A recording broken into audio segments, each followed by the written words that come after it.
Mais qu'est-il arrivé à la France? C'est-à-dire que les États-Unis d'Amérique, un petit pays qui, dans son histoire, est allé voir la France, supplier la France de les protéger face aux Anglais, les grands méchants Anglais qui dominent le monde, s'il vous plaît, Monseigneur Louis XVI, venez nous aider face aux Anglais. Louis XVI avait déjà des problèmes en France à cause de son aïeul qui faisait n'importe quoi. À cause aussi de celui qui était là avant Louis XV, qui ne savait pas gérer une femme, la Pompadour.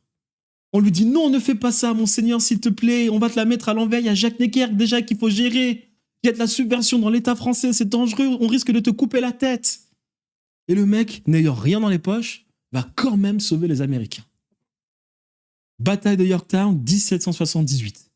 Donc c'est-à-dire que les États-Unis d'Amérique doivent carrément leur liberté grâce à la France. À la France, carrément. Et aujourd'hui, vous avez des gens qui veulent représenter le peuple, être des groupies des Américains, qui sont venus supplier la France, des Américains qui aujourd'hui méprisent la France.